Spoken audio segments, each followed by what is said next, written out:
Parfois, c'est une parenthèse anodine qui nous ouvre les portes d'une rencontre lumineuse. Jean Bonnet et moi, nous nous sommes rencontrés de façon inattendue. Mais j'ai vite compris que cet homme avait beaucoup à partager, comme nous sur rue223.com. Né en France en 1951, près de Saint-Étienne, d'un père français et d'une mère andalouse, Jean Bonnet, alias Amkran, caressait déjà enfant le rêve de devenir artiste. En effet, très jeune, il s'isolait pour parfaire ses traits, dessiner, écrire et même reproduire des dessins de Rembrandt, l'artiste italien. Il fait sa première exposition à 11 ans. Sa passion pour la peinture va le conduire aux Beaux-Arts de Saint-Étienne, de Versailles et de Berlin. Il fréquentera alors les ateliers du graveur Steven Stahl et de Madame Blom, portraitiste sur ivoire. Il apprendra d'eux la rigueur et la discipline. Au Café Baldou où se réunit le Berlin des années 80 qui essaye d'ignorer le mur de la honte, Jean Bonnet lance des projets artistiques et musicaux pour répondre à des besoins d'associations culturelles et humanitaires. Grand voyageur devant l'éternel, chaque rencontre permet à Jean Bonnet de trouver une nouvelle inspiration. Sa peinture révélera alors des couleurs et des ambiances qui ne sont, en fait, que les reflets de sa sensibilité. Toulouse, Genève, Paris, Antibes, Miami, Londres, Palma de Mallorca, Barcelone, Saint-Barthélemy, Villars-sur-Olon, toutes ces villes magnifiques vont s'ouvrir et offrir à Jean Bonnet des aires d'exposition, des ateliers et même des espaces d'enseignement. Le peintre fera dans ces mondes différents des rencontres merveilleuses. On pourrait citer parmi ces rencontres celle de Marc Chagall, un peintre français qui aura une influence sur l'art de Jean Bonnet, et d'autre part l'actrice anglaise Audrey Hepburn et son fils Luca Dotti, qui le conforteront dans son choix de vie et l'encourageront. L'homme veut alors vivre sa peinture à travers laquelle il va exprimer une profondeur, une réalité, un espoir. Ses blessures et sa révolte face à l'injustice vont l'y aider. Toujours attiré par le Maghreb, Jean Bonnet va finalement décider de s'installer au Maroc où il vit depuis 15 ans, dont les 8 derniers à Tiznit, une ville du sud marocain à population majoritairement amazighe, pour ne pas dire berbère. En parcourant les villages, il découvre une culture différente et il apprend beaucoup. Son cœur devenu libre, il redécouvre les regards, les gestes, les sons et les couleurs. Fort de toutes ces expériences, son art est devenu son instrument de communication. En utilisant parfois des variétés de sable, de terre et de pigments de son pays d'adoption avec respect, il tente de valoriser par ses peintures la culture amazighe qu'il admire tant. Et il continue à rêver d'un monde plus juste. Mais, pour la première fois, Jean Amkran Bonnet ne rêve plus à un autre ailleurs. Il vit l'instant. Mais en fait, quel est le message que Jean Bonnet veut véhiculer à travers son travail de peintre? Nous lui donnons la parole.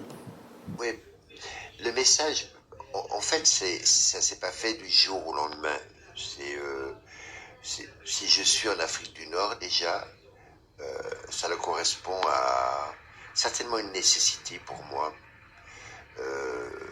C'est l'endroit où j'ai senti que j'avais vraiment à vivre, à faire quelque chose.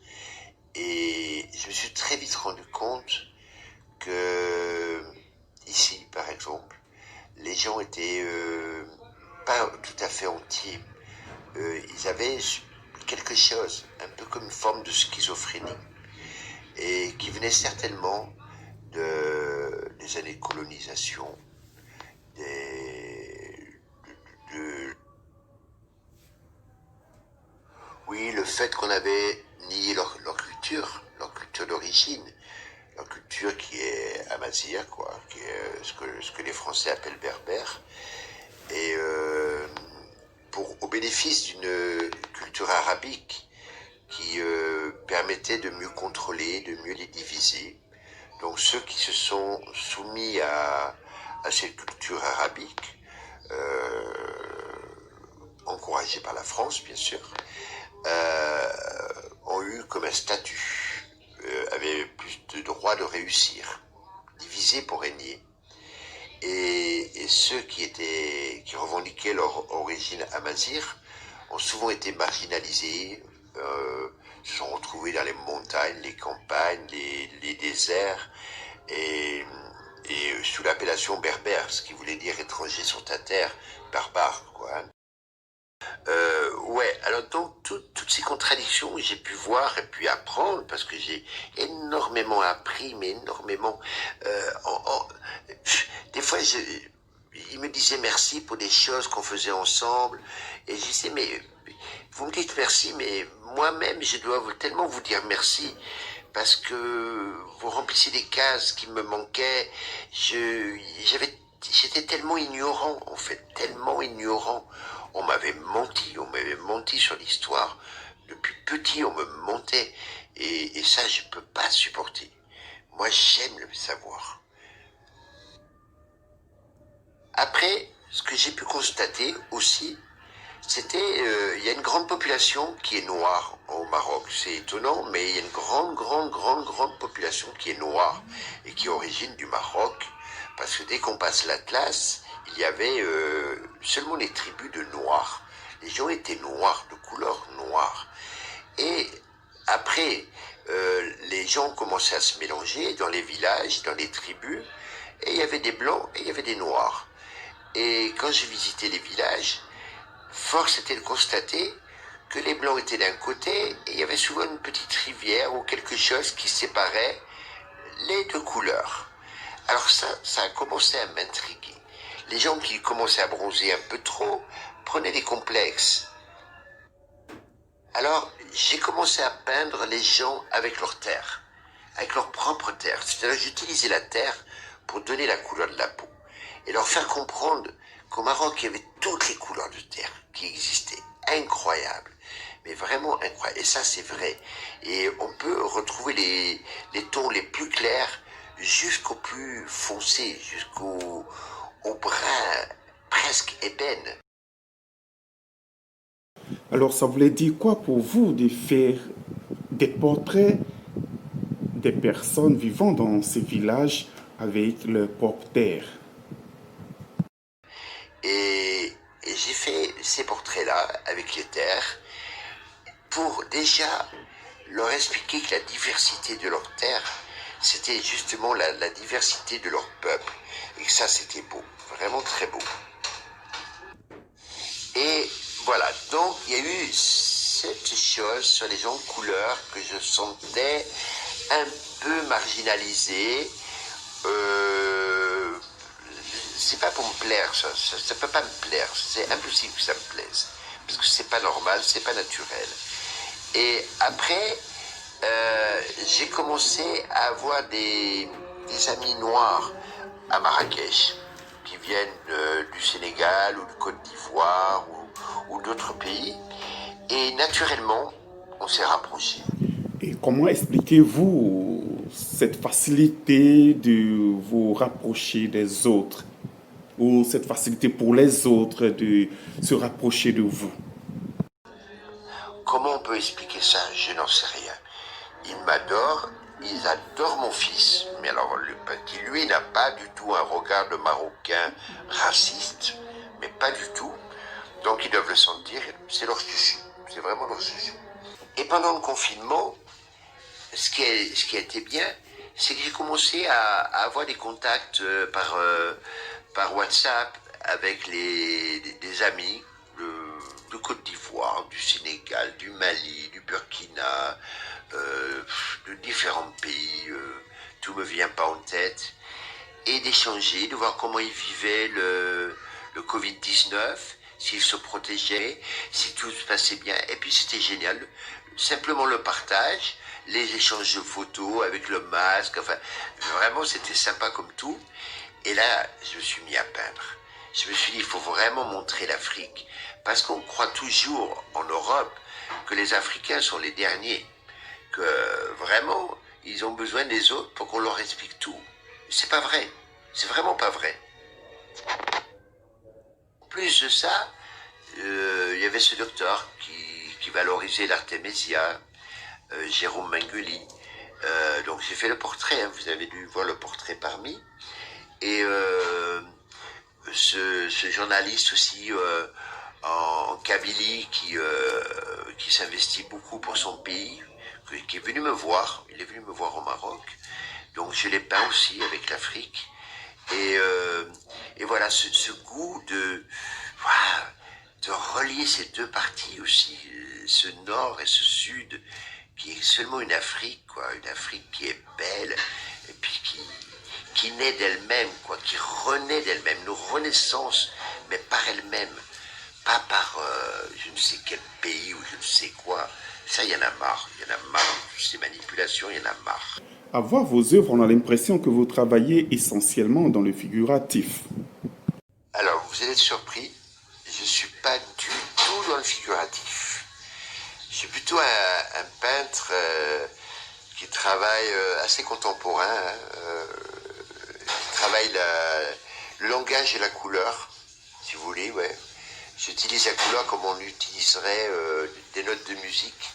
Je fais souvent l'association justement entre la musique, la couleur, et ma façon de travailler, c'est aussi un peu comme un couturier, parce que je travaille mes tissus et je fais beaucoup de collage aussi avec mes tissus. Ça c'est une frustration un peu parce que je voulais être couturier quand j'étais gosse et donc je comble cette frustration en faisant ça. Et puis j'ai eu la chance, mais vraiment la chance, de pouvoir être créateur de tissus pour 2 grosses maisons européennes. Alors, je ne vous coupe pas la parole, mais si je comprends bien, vous avez un projet pour l'Afrique. Oui, là actuellement avec mon fils, on a un peu cette ambition de créer même des tissus africains, si c'est possible. J'aimerais beaucoup, avec mon propre design, mais travailler en collaboration avec lui. Faire des vêtements, mais j'aimerais que cela vienne vraiment, ce soit pas fait avec des tissus, avec des méthodes made in Holland, quoi. J'aimerais vraiment pouvoir rejoindre le savoir des anciens qui sont, mettons, dans les villages de Burkina et que vous devez aussi avoir dans vos villages, qui, eux, ont la connaissance de comment faire les couleurs. Vous voyez ce que je veux dire? Ouais, pouvoir travailler avec des gens comme ça, que ce soit vraiment africain. Bien sûr que je suis français, je vais pas faire croire que je suis africain. Et ça, il n'en est pas question. Mais j'aimerais vraiment que ce soit quelque chose qui soit 100% africain. Pas un leurre, quoi. Pas quelque chose qui est... Vous voyez, ça me dérange que la plupart des tissus soient faits en Hollande. Ça me dérange que la plupart des choses soient faites en Chine. Ça me dérange tout le temps quand c'est d'autres gens qui font les choses. Et aujourd'hui, il est temps de mettre en valeur ce que vous savez faire. Peut-être avec des moyens plus modernes. Peut-être pour la fixation des couleurs, par exemple. Peut-être que ce que font les anciens, ça tient moins bien au lavage, je ne sais pas. C'est un exemple. Mais il y a toujours moyen d'améliorer. On est au XXIe siècle. En Afrique, on peut très bien trouver les moyens d'améliorer. Pourquoi pourquoi pas. Alors, Jean Bonnet, vous avez une série qui s'appelle Vagues de couleurs. Ça veut dire quoi, Vagues de couleurs? À quoi faites-vous allusion? Alors le sens de ces vagues, en fait, c'est que chacun a une vague de sa propre couleur, et tout l'ensemble de ces vagues est une force contre l'obscurantisme. En fait, on gagne sur l'obscurantisme. Et qu'entendez-vous par obscurantisme? L'obscurantisme, on l'associe souvent au mouvement djihadiste et tout le reste. Non, non, l'obscurantisme, c'est l'obscurantisme. Il est de tous les côtés.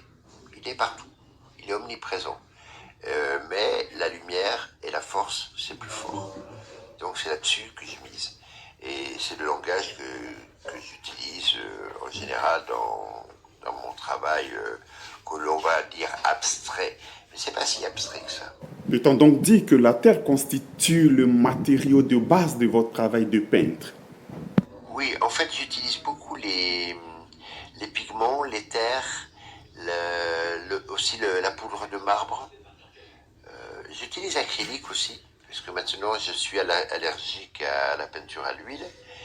Mais j'essaie d'utiliser le maximum, même dans l'abstrait, les choses de la nature.